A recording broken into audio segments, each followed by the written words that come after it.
Previously on A Court of Thorns and Roses. I'll say it over and over until it sinks in. Your family's better off now than when you were there. Okay, I believe you. Huh. Guess this is my new life. No more prejudices for me. The Fae here are good now, actually, and I'm guilty over what I've done.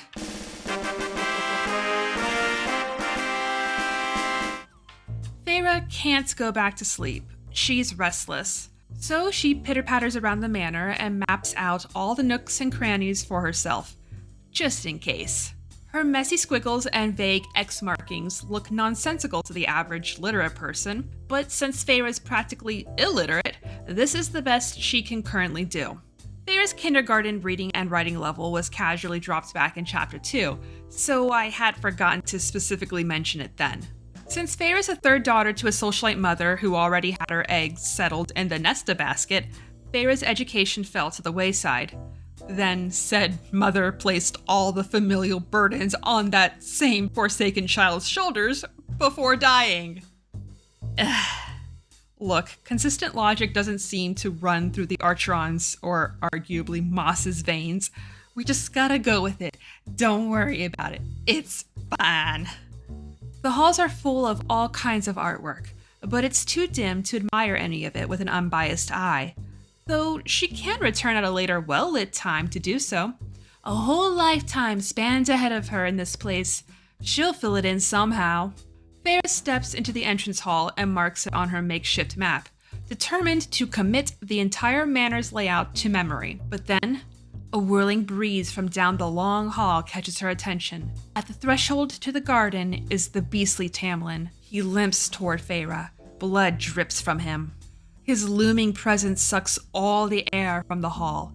Feyre doesn't dare to flinch. In a bright flash of light, Tamlin transforms back into a torn-up man, still in a daze. She asks the obvious, to which he confirms. The bogey's dead. Tamlin pays no mind to his injuries, nor the blood that rolls down his claws, while Feyre is in awe over his mighty prowess. Without a hint of emotion, he asks about her map.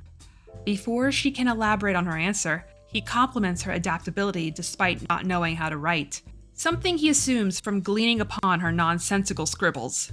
Feyre shifts gears, wanting to treat his wounded hand, so he leads her to an infirmary. She sidesteps his blood trail and recalls Lucien's words about Tamlin's self-imposed isolation.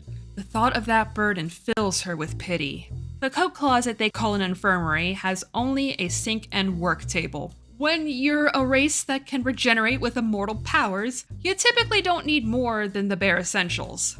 Feyre gathers supplies and cleans Tamlin's hand, bandaging it for good measure. He breaks the silence by asking how she can hunt and survive, but not write. And she's like, you gotta do what you gotta do to provide for others. There's a beat. He says she's not what he expected for a human. Feyre leaves the room without a response. Cut to the next morning. The hall is soothingly quiet and has been cleaned of all blood. Feyre intends to finally appreciate all the artwork she found the night prior, but voices float out from downstairs, so she sneaks to eavesdrop. Lucien confronts Tamlin on his reticence to take action against the heart of the matter. Since the barriers between lands are gone, all kinds of gross creatures are free to prowl about and wreak all kinds of havoc. Tamlin doesn't have the time to waste plucking away at each and every one of them.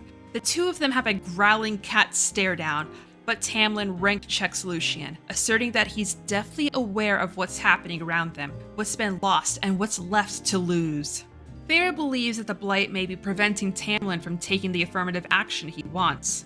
Even though it's supposedly contained, the guys want to prevent Feyre from being exposed to the lingering threat. She interprets this secretive discussion must be due to their distrust toward her.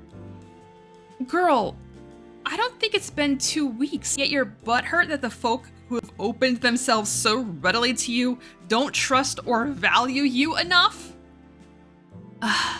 Remember when Feyre was glad she killed one of them and didn't enthusiastically bow to their whim like those cult fanatics called her to do? Pepperidge Farm remembers.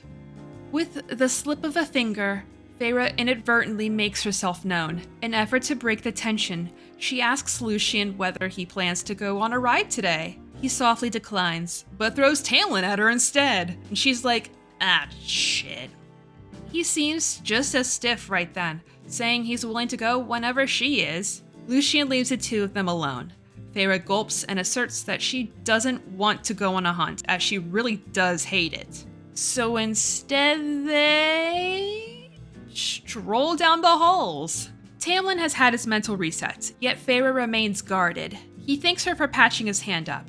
A bogey's bite slows a high fae's regenerative abilities, just long enough to be finished off by them. So he's grateful her human-level super bandaging somehow came in clutch. How did she learn to bind wounds so well? Trial and error? Well, little Babu Feyre had to learn through visual osmosis via other hunters and simply get good. She had to be able to pull a bowstring the next day. He's all, wow, has anyone ever taken care of you? She responds with a nope. Otherwise, her older family members didn't eat. Tamlin muses on another question. Does Feyre plan to use the knife she had stolen from his table back in Chapter 8? She's surprised he noticed, but, he also noticed a discreet finger tap from around the corner, so... He continues to say that she'll have to be more creative than that if she plans to escape his kind. But with your affinity for eavesdropping, maybe you'll learn something valuable. He's holding out on her still escaping? Shit, he has more faith in her than I do. That line is also one big-ass wink-wink, nudge-nudge hinterino of something that I ever done saw. The brick of subtlety strikes again. Feyre apologizes for snooping, yet she still leans into the topic shift. Switching to questionnaire mode, she asks what Lucien meant in regards to Tamlin running out of time and whether more creatures like the bogey will come due to the blight. I'm so tired of the questioning. There's gotta be more organic ways for us to learn things. Tamlin replies that as an immortal Feyre, he has nothing but time. The way he says her name has a ring of ... intimacy to it. Ugh! Feyre's memory is collapsing so hard into herself, I'm gonna be calling her insert decrepit politician of choice here. And at this rate, Tamlin says that while the force plaguing their lands will someday pass, if they're lucky, it's fair to say that more creatures like the bogey are gonna pull up. This worries Feyre, as it could lead to conflicts within Fairyland that she would not survive. Tamlin walks ahead to a set of double doors and pushes them open for her.